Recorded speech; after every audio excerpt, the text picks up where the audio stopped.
welcome to our summer selectives tonight. Someone suggested that it's As the World Turns. Of course, some of you younger people don't know what that's all about, but it's great to see you out this evening. We're looking forward to a great evening. Just a couple of quick announcements from our church for our church family. First of all, this Sunday is Family Day. There's only the 10:15 a.m. service this Sunday morning, and then a reminder that for those who are attending the picnic afterwards, if you've already signed up to do so, we encourage you to bring a change of clothes. Knee-length shorts are appropriate. There will be changing rooms available over at the St. John building, and there'll be a large tent that will be set up for seating. But if you would like to do so, you're welcome to bring your own lawn chair and also even a canopy-style tent if you'd like to do that. Certainly look forward to a great day. Just a reminder, just the one service, 10:15 this Sunday morning. And then a note about the dad and daughter picnic that's coming up called Sweet as Can Be. It will be outside behind the St. John building on Friday, July the 24th from 6 to 7:30. It's for 1st through 6th grade young ladies and their fathers. So please make note of that, and hope you'll come out and have a great evening. The cost is $5 per person, and you can sign up and pay on Realm, or you can call the church office by Monday, July the 20th. Well, we're looking forward to the session this evening. I learned a very valuable lesson last week when we were here. You know, for years, I thought when our daughter would roll her eyes and say, whatever, I just thought she was being disrespectful. I didn't realize she was just reflecting the times in which we lived. That's all there was to it. So you gave me a little softer spot in my heart towards that. Dr. Dan Troutman has been a part of our faculty here at Pensacola Christian College for many years, and we appreciate him, a long time. We appreciate him so much. He's a dear friend. I introduced him to speak in one of our video chapels for the college, and I told him, I said, I realize that not all of you appreciate the humor of Dr. Dan Troutman. I've seen your evaluations for your classes. But personally, I do like his humor. And I'm just a great joy to be here with him this evening. Let's have a word of prayer, and then after prayer, Dr. Troutman will come with our lesson for this evening. Let's pray together. Father, we're so grateful to you for how you love us. We're thankful for the opportunity to be in this place tonight. And we thank you for Dr. Troutman, Lord. I thank you for his ministry. I thank you, Lord, for his friendship. I thank you, Lord, for the wisdom that you have given to him. And Lord, it's a joy to be here, to be able to be a partaker of some of that tonight. I pray you'd open our hearts and our minds, and may we, Lord, leave tonight better prepared to serve you in this world where we live. Thank you again for your love and grace, and help us, we pray, in Christ's name. Amen. Let's welcome Dr. Dan Troutman as he comes this evening. God bless you, buddy. Well, looking around the room, some of you don't learn your lesson easily. You've come back for a second round. You're gluttons for punishment. I'm going to take this and set this aside for just a moment, but if you're terribly curious, just hang on. Nope, not going to sit there. Let's go there. All right, let's see how well you do remember things from last week. If you don't remember these, they'll be on the screen, so, helpful hints. And also, they're on your handouts in front of you. So let me just remind you of our two key verses. Two verses that I want you to be reflective about as we think through the topic again this week and kind of take it a little bit farther. And that's to, first of all, condition ourselves to kind of mimic the mindset, if you will, that is described in these verses. It says that in 1 Chronicles 12:32, the children of Issachar, which were men that had understanding of the times, to know what Israel ought to do. Well, I understand we're not Israel, and that none of you are probably from the tribe of Issachar, but I also recognize a mindset of people who were wise enough to look around them, understand what was going on, and how to respond to it. And that's ultimately what we're trying to think through over the course of these 3 weeks, to kind of look at the landscape, see where we've been, see where we are, see where we're headed, and then recognize from the Bible, what are we supposed to do about it? What can we as Christians do to make a difference in the world in which we live? That's what we're called to do. The Great Commission says we're supposed to be carrying the gospel out into the world. Well, we need to understand what the world is thinking and doing so that we can understand that and know what we ought to do. My second reason for wanting us to spend time on these lessons is this one, because this reminds us that as we live in this world, it is highly possible, probable, that we're influenced by it. Far more than we'd like to think. We want to think that, well, our churches are insulating me, I'm not thinking like the world. Our Christian school is protecting us, so we're not thinking like the world. Well, I mentioned last week, it's hard to jump into a swimming pool and not get wet. It's hard to live in this world and not have it influence the way we process, the way we think. And so we take this warning from Paul here, beware lest any man spoil you through philosophy and vain deceit, after the tradition of men, after the rudiments, the fundamental elements of the world, and not after Christ. There is a way that the world thinks and views and acts, and we as Christians are called to be different. We're expected to look at things through Christ and not through the same lens that the world is using. So as we're both looking to understand what's going on so we can respond to it and looking to make sure that we are not affected by it, let's just remind ourselves of kind of the process that we're going through over the course of these weeks. If you're new joining us by streaming or if you're new joining us here this week, last week we spent some time on just how did we get here. It was kind of a historical approach. Just looking back, and we'll review it in just a moment, but looking back and seeing the changes that have occurred and how people specifically understand the concept of truth.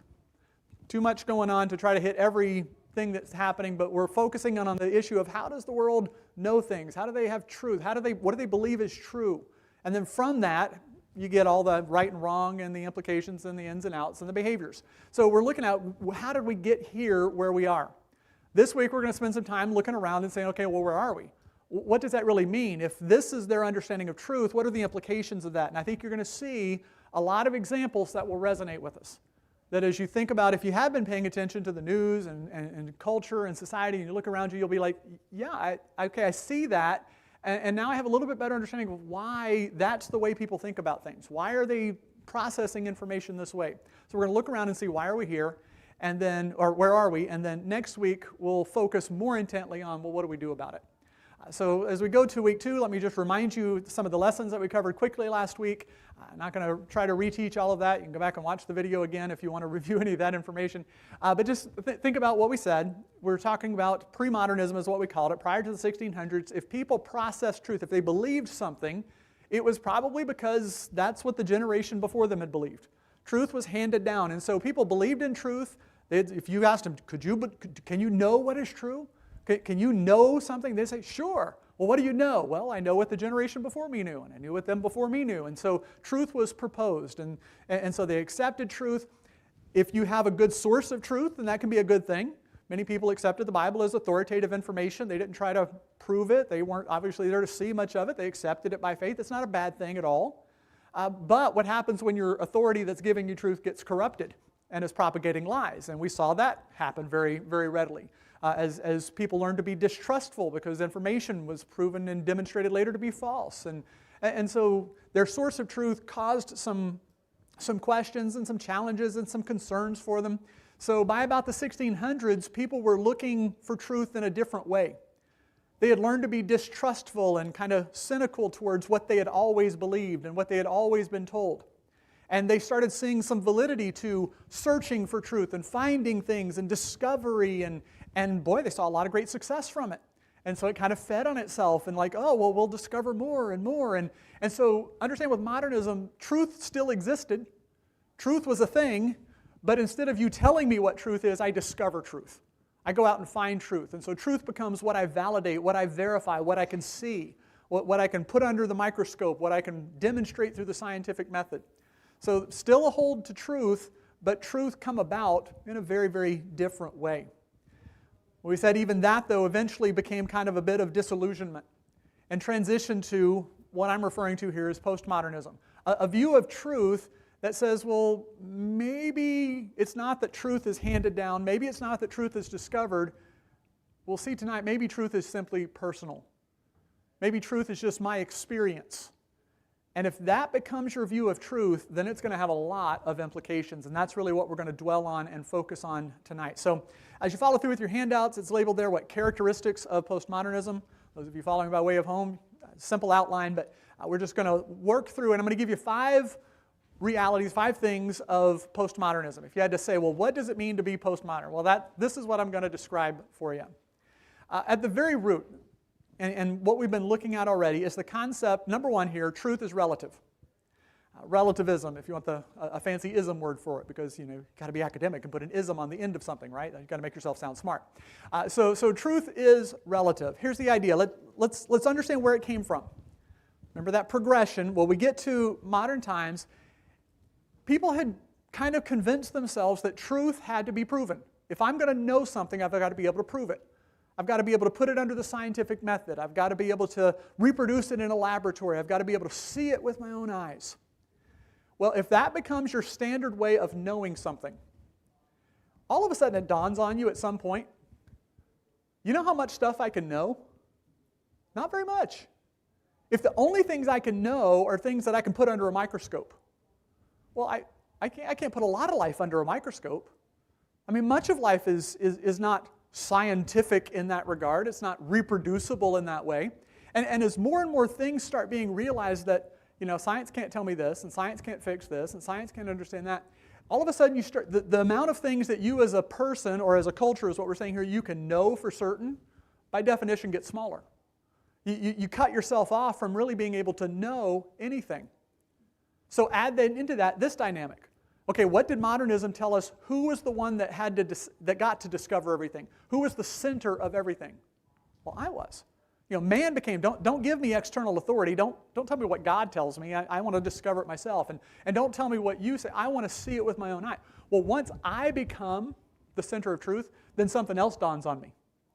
You know what? If truth is what I see, and truth is what I experience, and truth is what I know, well, wait a minute. You don't see through my eyes. You can't process through my brain. You can't experience things the exact same way that I do. And this realization sinks in, then maybe there's no truth that both of us can know. There's no truth that both of us can share. Truth becomes something personal. The longer you go in modernism, the more this becomes kind of the, ironically, logical conclusion. If I have to see it to know it, and I can't see everything, if I have to experience it to know it, and I can't experience everything, and the only things I can experience are personal to me, then truth must be individual. Something can be, and I can be quite convinced, and I can be quite certain about a personal truth. But do you see what we've done? We've played a shell game now. Truth used to be something objective, a thing that was passed down. Or truth used to be objective, something that we discovered, outside of us that we recognized. But now, truth becomes simply a personal experience, something that I feel strongly about, something that I have experienced, that I have known. All of a sudden, no longer is truth what truth used to be. I can only know what I can physically experience. Therefore, what's true for me may not be true for you, because your experiences and your perceptions are different. We'll get to it in a few moments, but this phrase, I kind of create my own reality. I create my own truth based on my experience of things.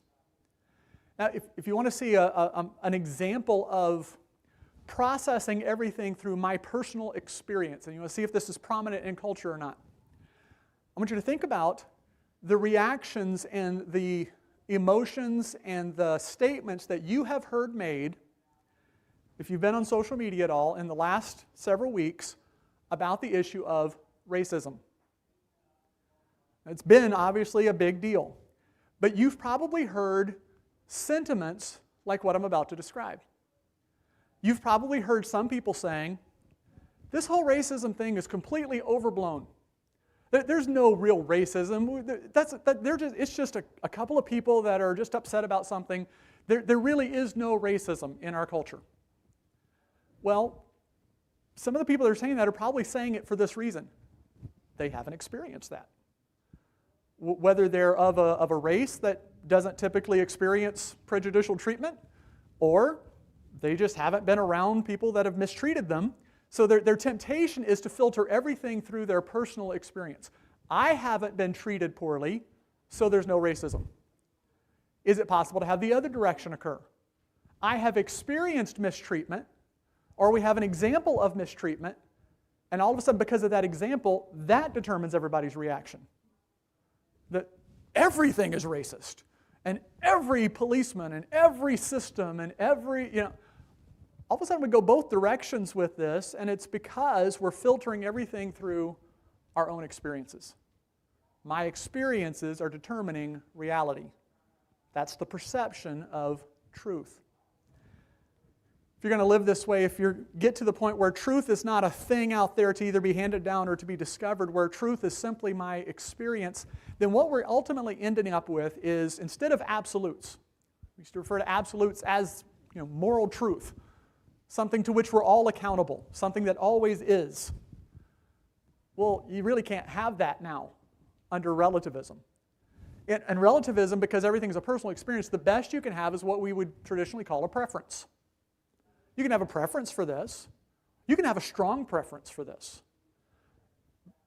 But somebody else can have a different preference, and we'll see in a moment, you don't have any basis of saying one is right or one is wrong.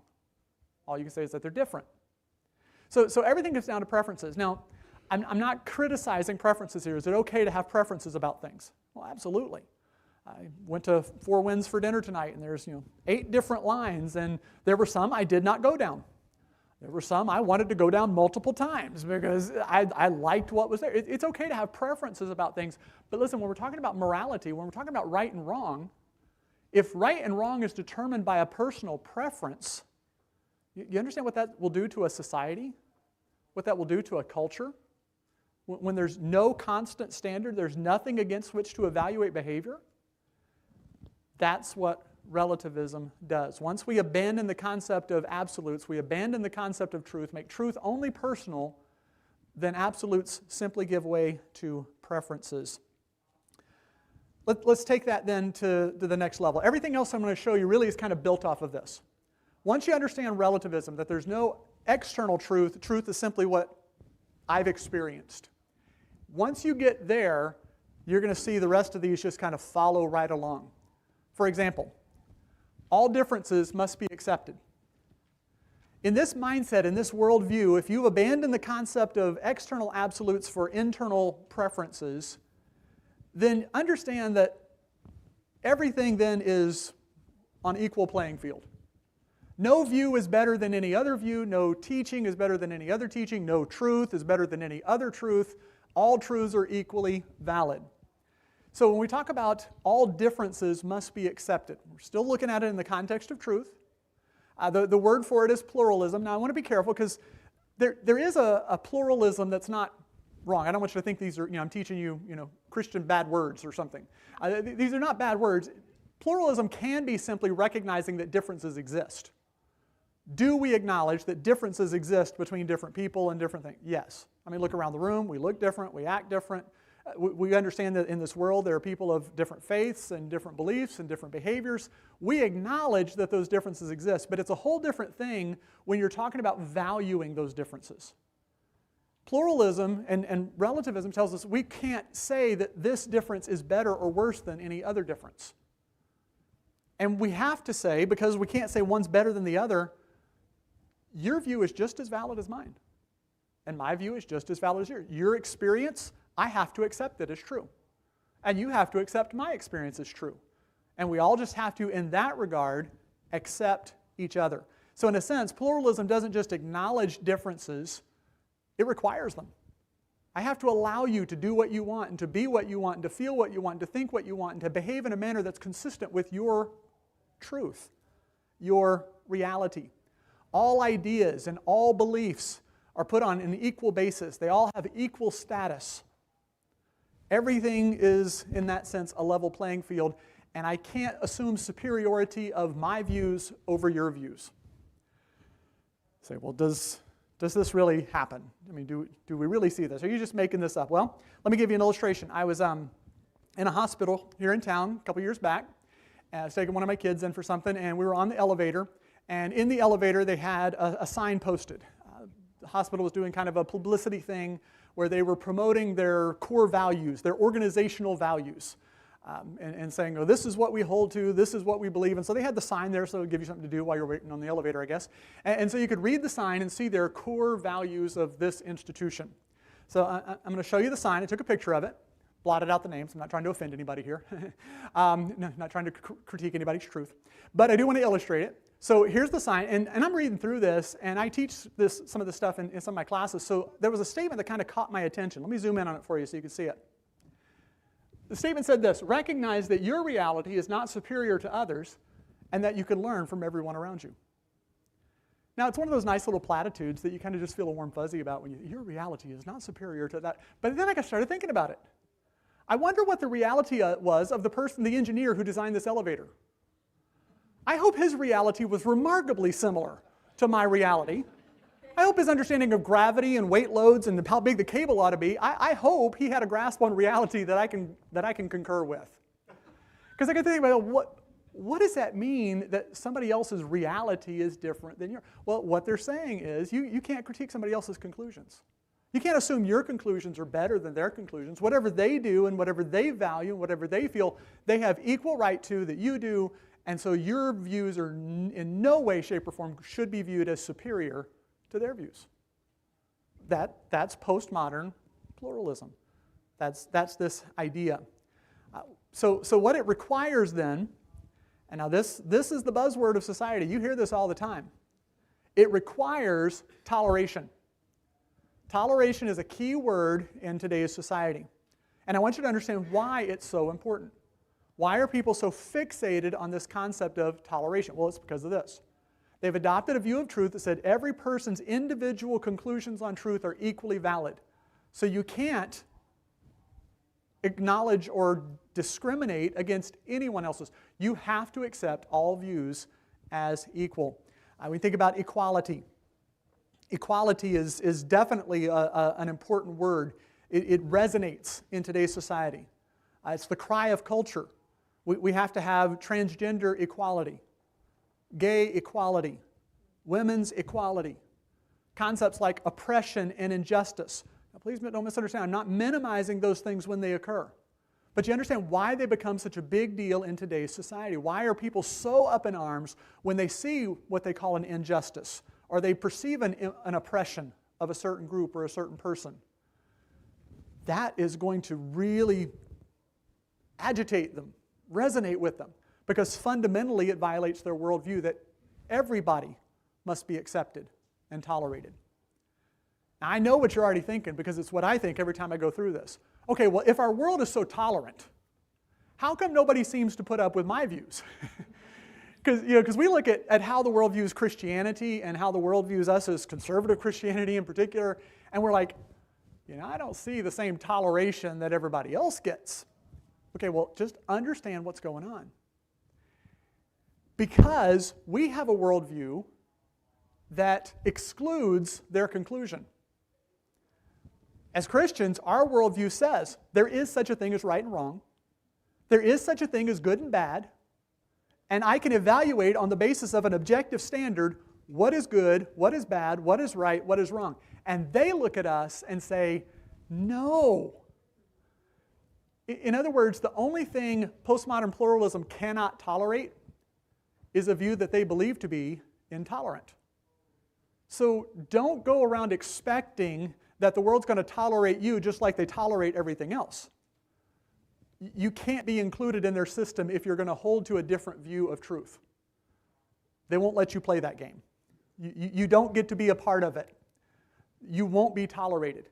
And just to illustrate that, that's true of any religious group that holds to absolutes.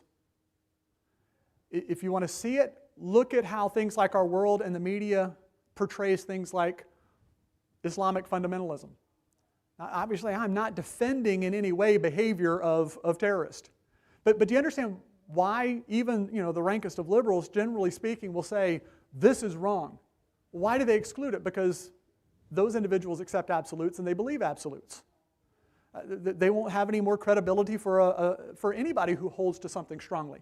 Now, if you're a moderate Muslim who doesn't really believe all the stuff that your religion teaches, you'll be fine. And the same thing is true if you're a moderate Christian. If you're a Christian who doesn't believe all the stuff that your religion teaches and you don't make a big deal out of it, okay, you'll be fine. But the moment you step up and say, this is right, this is wrong, no, you're intolerant, you're off the scene. That's going to be the conclusion that is reached. Since no absolutes exist, everyone has a right to their own philosophies. The only thing that can't be tolerated is a view that demands it be correct for everyone else. That leads to something else that you see going on all around you. The greatest sin in a postmodern context is to be judgmental. Because what is judgmentalism? Judgmentalism is saying you're wrong and I'm right. this is bad, this is good. If you want to get a reaction out of the world today, all you have to do is condemn something and speak strongly against something, and boy, they'll just act like you just committed, you just kicked a puppy or something. I mean, you were just a terrible person. Many of you interact with the younger generation. You've got kids in your home. You've got teenagers. You interact with our college students. You want to lose this audience quicker than anything else you could say? Make fun of somebody? Pick on somebody? Be perceived as judgmental in some way? They'll say, stop right there. We're no longer going to listen to you. Why? Because in the culture it's built into that you can't condemn anything, you can't judge anything. It's a highly sensitive culture to the issue of judgmentalism. We see people less and less likely to criticize the action of others. Even if they personally disagree with those actions, they probably won't say anything about it. They'll probably just say, well, you do you. Well, I wouldn't do that, but if they want to, that's okay. Have you heard any of that sentiment coming out of the reaction to riots in our country? Where they say, well, that may not be the best way that they could respond to that, but I really understand why they do that, and I get, and I mean, just such a reluctance to be able to stand up and say, your behavior is inappropriate, your behavior is wrong. I mean, even the media won't stand up and say that about anything because the culture says, no, I've got to accept all views as equally valid. Incidentally, I think this is one of the reasons, certainly not the only reason, that's a multi-dimension issue, but why Trump has such a hard time either both getting his message across or getting any respect from society and the government and the media.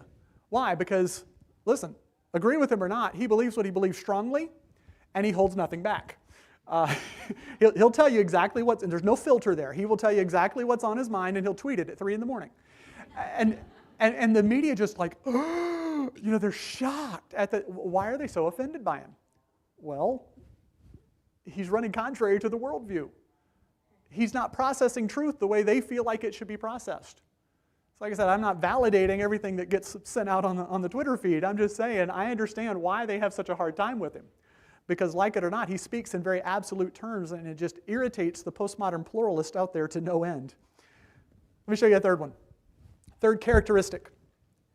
Once you buy into relativism, once you take into an account of truth, that truth is just individual, truth is just what I decide, truth is just what I experience, well, then yeah, you've got to accept all differences equally. And it also will lend itself to this. Cooperation and consensus become expected. Now here's what happens. I think in culture they recognize this pretty quickly that, okay, if everybody comes to their own conclusions on truth, well then society's going to fall apart pretty quickly. I mean, they're not dumb. They understand that anarchy just can't last very long. If everybody's doing their own thing and everybody just does what they want to do, everything falls apart. So they've kind of, though, painted themselves into a corner. They've got to have rules. They've got to have some kind of structure. We've got to have some rules to play by. But man, what are we going to do? How are we going to get these rules? Well, we can't have somebody else telling us what they are. And we can't really just say these are the rules that everybody has to follow. So here's what you have to do. You have to come up with rules that people will want to agree with. Okay, here's my analogy. Every person I've ever met that plays the game of Monopoly has never played by the actual rules of the game of Monopoly. Now you're laughing because you know it's true. You bought the game, you threw the rules away because you weren't going to read those. You said, okay, here's the rules we're going to play by. When we play a game, we play by what do you call them? House rules. So when you go to play at somebody else's house, what's the first conversation you have to have? Okay, what are the rules we're going to play by? Because there's no external standard that you're all going to agree to. You've got to come to some consensus. Now, are we going to put like $1 billion in free parking? Are we going to have like free rents? Do you have to, skip twice whenever you buy a property? Like, what are you going to do? We have to establish the house rules. Okay, that's okay with Monopoly. The Milton Bradley people will not show up at your home and arrest you for not playing by the official rules. I don't mind house rules as far as board games go. But understand that's what society is doing with societal rules today. We're saying, okay, there's no real rules, There's no rules out there that we have to conform to. There's no standard of right and wrong. So what rules are we just going to agree are the rules that we'll play by?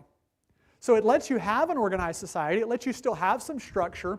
But here's the deal. If it comes down to it and you want to change some of those rules, it's no big deal.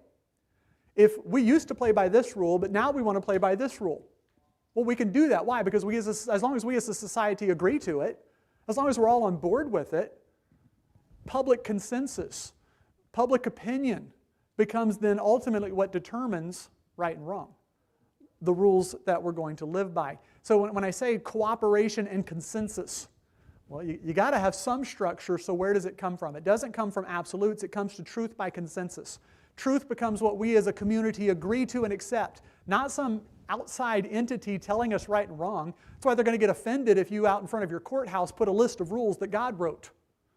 No, we can't play by those rules. Now, we might still agree that killing each other is a bad thing. We might still agree not to steal from each other, but it's not because of some rules that God gave. It's because we've simply agreed amongst ourselves that that's how we're going to live. We agree to morality. And if we decide to change those rules down the road, okay. So you'll hear it in society when they talk about like Supreme Court justices and they're deciding on who to put on the Supreme Court. Well, are you an originalist or a revisionist?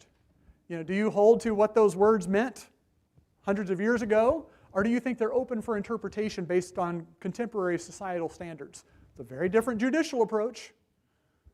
And obviously it's going to have implications for how they interpret the Constitution and how they interpret laws. But, we as a society, we don't mind the ones that say, well, yeah, we used to accept this, but now we're going to do it this way. Or this used to be the way it was. Why are people willing to change the rules? We can have a culture that for thousands of years agreed what marriage was. Do you remember a few years back when we actually had to have a discussion over what is marriage and defining marriage? Why? Because that's the mentality of culture today. Well, yeah, I understand that's what marriage used to be, but if we want to define marriage this way, as long as we all agree to it, then we can do that. We can redefine it. This lifestyle that used to be condemned, well, we've gotten beyond that. This behavior that we used to say was wrong, well, we don't think that's wrong anymore. It's house rules. And those of us that hold to external standards, those of us that are looking, for example, at a book that has rules in it, we're pulling out the rule book and we're like, but, and they're like, no, we don't play by those rules. We've made our own. We've got house rules that we're operating by. Truth becomes that which is determined by consensus, not an external standard. Here's another implication of that you also see going on around you. Not only are the rules being determined by basically us as a group deciding, well, that's how we want to live, identity comes then from that group. Because you say, okay, this is the group that I agree with. This is the culture that I identify with. This is the collective that I'm a part of. And so now my identity is tied specifically to that group, that culture. The ones that are doing what I like, the ones that are playing by the rules that I approve of, that becomes my identity. We talk about all this identity stuff going on in culture and identity confusion that's happening on so many levels. Well, a lot of it is that. Like, I don't have to be the gender I was born. If I want to change the rules and I want to identify as this gender instead, well, okay, that's the group that I'm going to derive my identity from. I can choose those things. I can pick those things. It's house rules. So I want to play by those rules. Or if I want to identify myself as this category or this or whatever, everything gets tied down to the identity of the group because they share your values, they share your experiences, to the point where, and this is where consensus comes back on it, if you identify with a certain group but you don't identify with that group completely, well, they can kick you out of the group. You can't be a part of that group unless you fully identify with it. So we had a politician recently who made a statement that, if you don't vote for me, he's talking to African Americans, he said, if you don't vote for me, then you ain't black. Well, what's he doing? He's tying identity to how much do you agree with the consensus of the group. Do you see where that's coming from? It's not using any external standard. It's simply, well, we made up the house rules. And my identity is going to be tied to that. And if you don't play along the way you're supposed to, well, then you just can't be a part of that group. Let's look at number 4.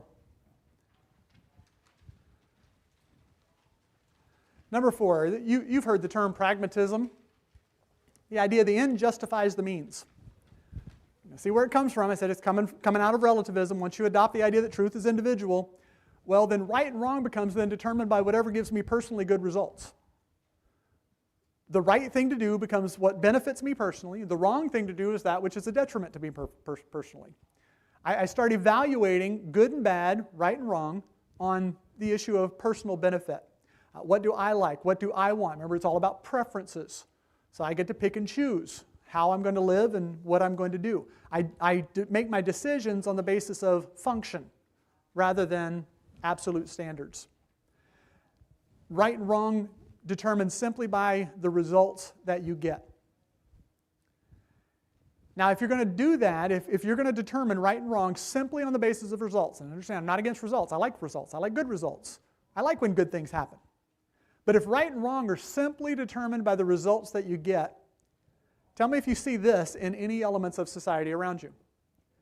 Do you see that they don't have any problem with things being inconsistent? This generation is better than any generation I've ever heard of holding mutually exclusive truths. Because if this benefits me in this way, and this truth benefits me in this way, I don't have a problem holding both of those. And we'll point out, if you believe in an external standard, yeah, but those are inconsistent with each other, and they'll be like, I don't know what you're talking about. As long as I'm getting a benefit from both, I don't expect any consistency between the two. I don't need any. There's no standard to evaluate them by anyway. Let me illustrate that one for you. I'm going to create a scenario. I don't have a specific individual in mind, but I think you'll recognize the reality of the situation I described. Can you picture with me, let's say it's a young girl who's up late watching TV one night, flipping through the channels and comes across a nature documentary.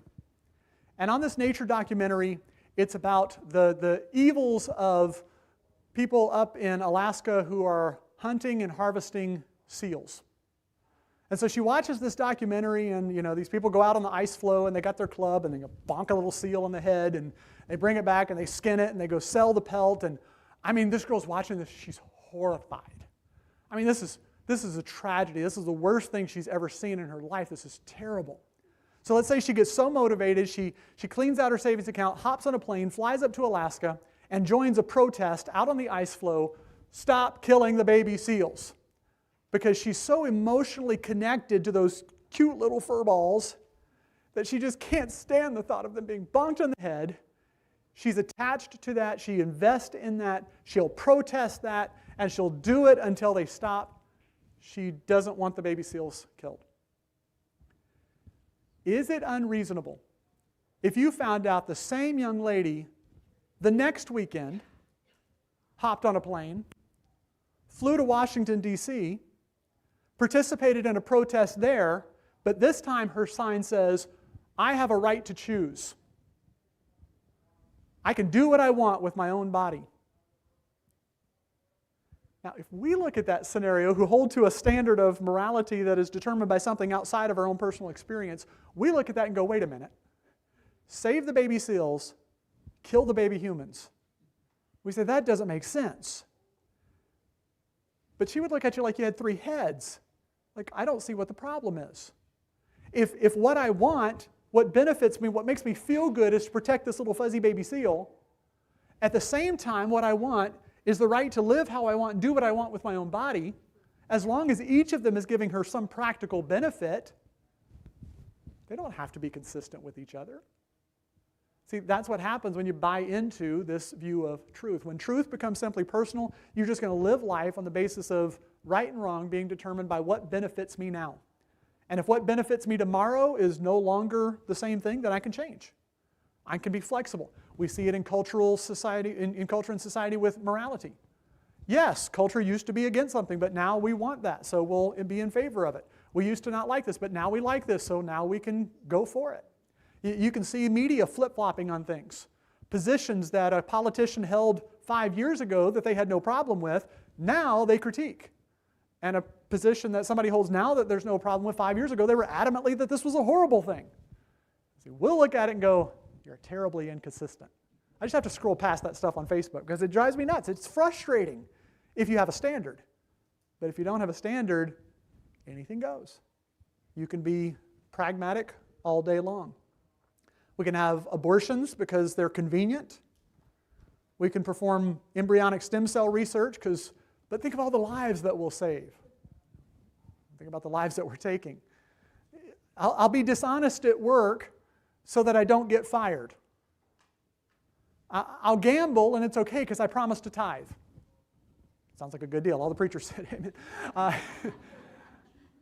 Truth is determined by convenience. Listen, you'll have people that'll say, well, I like this Bible better than this Bible. Why? Because this one's easier to read. I mean, their basis of choosing, which copy of the Bible to read is not on, well, which one's accurate and which one's correct. But this one's so much easier to read. You ever see people making decisions like this? Their standard is something other than an absolute. Their standard is simply, what's in it for me? A student who'll cheat because it'll help his GPA. We got politicians who, we had one recently. I mean, probably the most vocal doctor in this whole COVID thing, who publicly admitted, yeah, we lied about masks early on because we needed to protect the quantities for our frontline workers. And he's expecting everybody just to be okay with this. Well, yeah, because he's perfectly okay. But listen, the end was good. We protected our mask supply. So the lying wasn't wrong. It's what was necessary to do. That's the filter that people are evaluating things through. What benefits, not necessarily right and wrong. Let me show you this last one.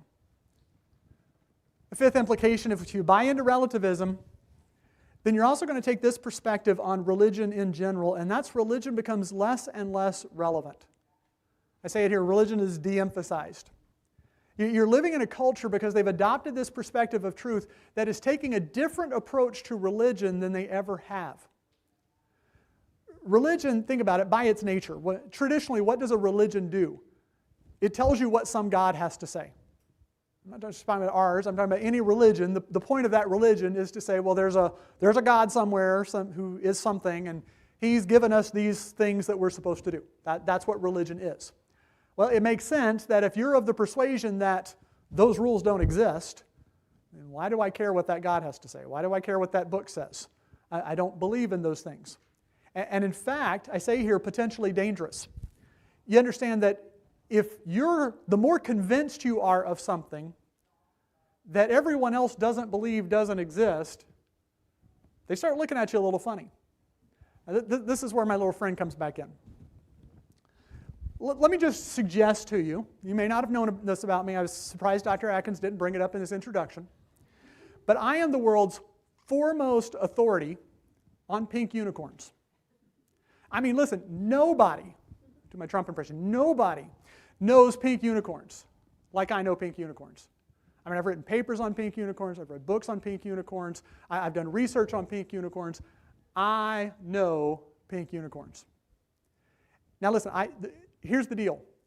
The longer I talk about pink unicorns and the more I talk about pink unicorns, the more likely you are to conclude that I am, what? Nuts. Why? Because you don't believe pink unicorns even exist. You're a little nervous about how adamantly and about how strongly I feel about pink unicorns. You think I'm about ready for the little jacket that ties in the back and the little padded room because I'm fixated on pink unicorns. How do you suppose society is going to view an individual who holds strongly to the notion of absolutes? If you believe in right and wrong, you think this behavior offends a holy God, and you say anything about it, you talk about it, you bring that into the public discourse, that's kind of weird. That's kind of why? Because they've rejected what you feel so strongly about. And religion in that perspective, a religion that actually believes something strongly, almost becomes kind of a dangerous thing. Look at how our society has gone in the last, if you've been around for 100 years or so, look at how society has come to understand the concept of a fundamentalist. That's become kind of a dirty word. Where you want to insult somebody religiously, you say, oh, you're a fundamentalist. Well, essentially, what is a fundamentalist? Somebody who believes in the fundamentals. Somebody who has certain doctrine that they hold to and they believe it strongly. So whether you're a Jewish fundamentalist or a Muslim fundamentalist or, boy, please help you, a Christian fundamentalist, I mean, society is going to look at you like, whoa, you're really bizarre. Why? Because you believe things that they don't believe exist. So overall, religion in general is going to be pushed onto the peripheral of society. They're just talking about pink unicorns. As long as you're, the pink unicorn person, we really don't need to listen to you. So don't come up and tell me that these set of rules are based on 10 commandments. No. That can't be the basis for our rules. Pink unicorns. No. This lifestyle can't be wrong because your God says it is. Nope. Pink unicorns. They shove it off to the side. So don't be surprised to see us facing an increasingly secular society. The longer we go in this direction of rejecting truth, there's no need for the truth that religion, and specifically that we as Christians, have to offer. We're going to continually be marginalized, shoved off to the side, because in their minds, we're the pink unicorn people.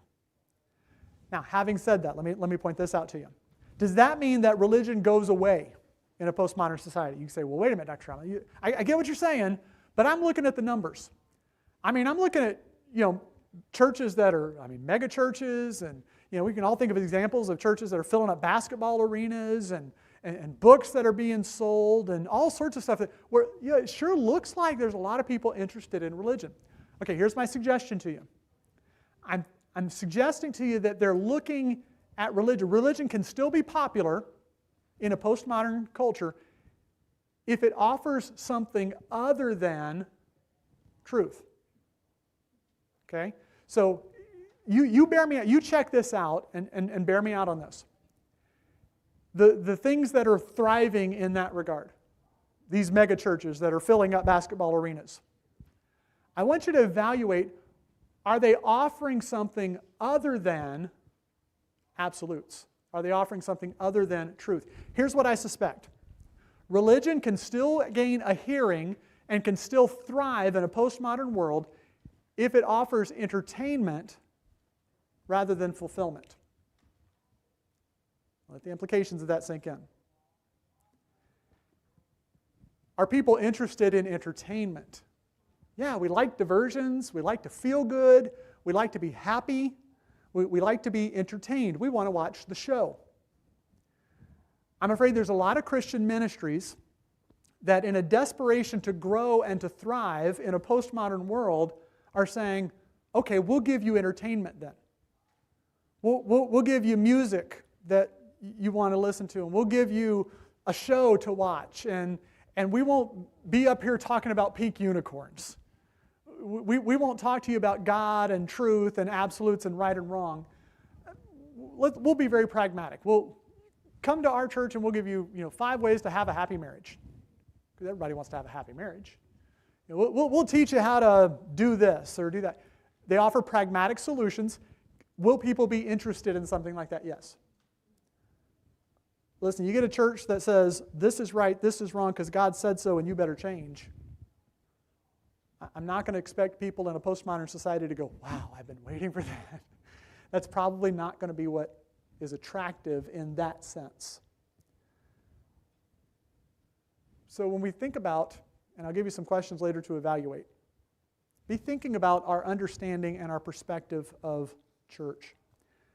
You take religion in a postmodern context and you mix it with things like relativism, take away truth, collectivism, we all have to agree. Well, then you have things like we saw in recent decades with ecumenical movements. Let's not emphasize doctrine. Let's just all get along. What are we doing? Let's set aside truth. Let's come together pragmatically for the sake of the gospel. It makes it sound real good. We're going to work together. What are you doing? You're setting aside truth for the sake of some pragmatic benefit. That's this. Again, why would you, as an institution, we took a lot of flack in recent decades about taking a stand on Scripture. Why would you split the brethren over which Bible to use? like, well, there's this doctrine. It's called God said he would preserve his word, and we kind of believe that. And boy, did it offend people who said, no, you can't hold to that one. See, that's the same concept, same idea. Last week, I gave you some questions to consider. I gave you some homework, and I've actually heard from several of you that you did your homework. I'm like, wow, why can't I have students like you? All sign up for my classes. It'd be great to have students who do homework. So I gave you some homework. So maybe you've done some thinking about truth and about how we evaluate it. Let me ask you now to take this thought to the next level. Now we're really getting into this part of not just understanding the world around us, but I really want us to start evaluating how much is this society, this culture, affecting the way I think about things and the way I view things. So I hope some of these questions actually, the longer you think about them, actually start making us a little uncomfortable. I want you to really be evaluative and say, Lord, have I been spoiled by the rudiments of this world? Have I adopted an understanding and a perspective on truth that's not where it ought to be? Let me give you some questions like this. How do I distinguish truth from preference? You believe a lot of things. Are you willing to subject those beliefs to this question? Do I believe that because it's true? Or do I just have a preference for that? I've already told you, I'm not against preferences. There's a place for preferences. But if there's a truth that doesn't match your preference, what are you going to do with it? What's going to ultimately determine which direction you go? So be willing to say, yeah, I believe this. I asked you last week to consider, well, what is truth and what do I believe? Well, okay, do I believe that because there's some standard that tells me this is what I ought to believe? Or is it simply a preference? Preferences will come and go, but if our understanding of truth is correct, truth is constant. Here's a question. What's my reaction to those who believe differently from me? Now, we do live in that sense, a pluralistic society. You got to interact with your neighbors. You meet people in the stores. You're going to interact with this world, and you're going to encounter a lot of different beliefs. What are we going to do with that? Are there beliefs that we're willing to challenge if necessary because of truth? Are there beliefs that we say, I can deal with that for now for the sake of relationship? Are there truths that we say, that's not a big deal? I want you to think through, how are you handling the people around you? How do you view your neighbors? Quite literally. You probably have people that live on either side of you that don't believe what you believe. So what's your perspective on them? What's your relationship to them? What is your responsibility to them? I want you to think about that in light of truth. How much of what I believe is determined by my environment? Now this will definitely make us all uncomfortable. How many of my, let's think about religious practices, I do what I do religiously because there's a truth that dictates that? Or do I do what I do religiously because I'm an American?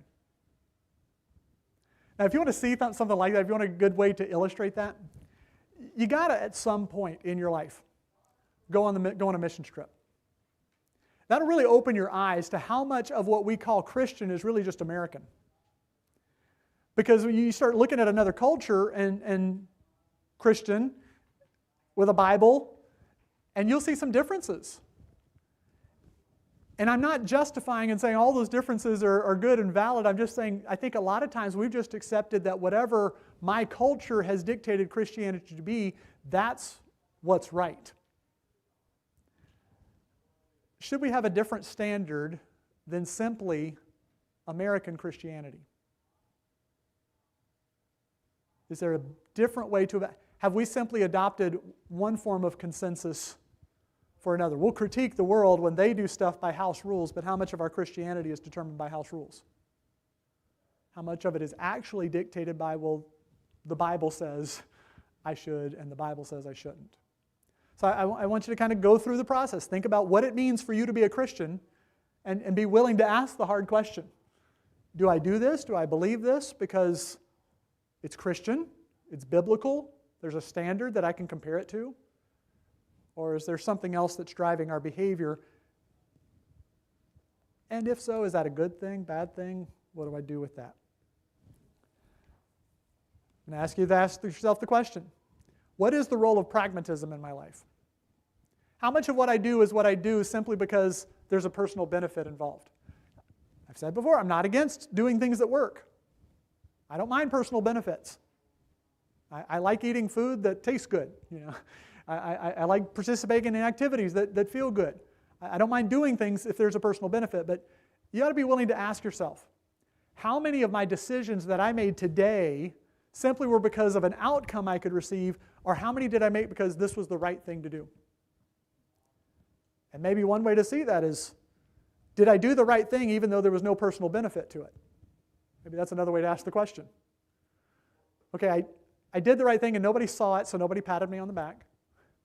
I did the right thing and there was no one else. I just did the right thing just because it was the right thing, not because of some thing I would get from it. You got to be willing to evaluate and ask yourself your questions. At work today, did I do what I did today at work for a paycheck? Well, I like paychecks. Don't tell Dr. Shoemaker I don't. I like paychecks. But did I do it for the right reasons? Or did I do it for personal benefit? Do I serve the Lord for what I can get out of it? Did I do right today so that God would have to bless me because I don't want bad things to happen to me? Listen, you go read Job sometime. This is the fundamental question that Satan is accusing Job of. Job only worships you because you bless him, so if you stop blessing him, he'll stop worshiping you. I've had to ask myself the question, if God did to me what he did to Job, what would my reaction be? Or do I simply serve the Lord because there's a lot of personal benefit to it? What role does pragmatism play in your life? Last question you need to consider is, why do I go to church? Why do you not go to church when you don't go? How much have we allowed our mentality toward church to be driven into this consumerism mindset that, well, I like the music that they sing, or I don't like the music that this does, or I like this, or I don't like that. And everything in our religious experience and everything in our church experience becomes driven by, I want to be entertained and what made me feel good, what made me happy. Is there a different way we should be approaching that? Is my definition of a good sermon one that made me laugh, or one that challenged my beliefs with the Word of God? Even if it was, dry as sandpaper. Is my definition of a good day at church that I brought myself in line with God's truth, or that I had a good experience? What are we looking for when we come? Maybe sometimes the reason we stay home will be very revealing of that. So some probing questions. Here's the deal. Next week, I hope, I really do hope, that I have some answers for you. Because my goal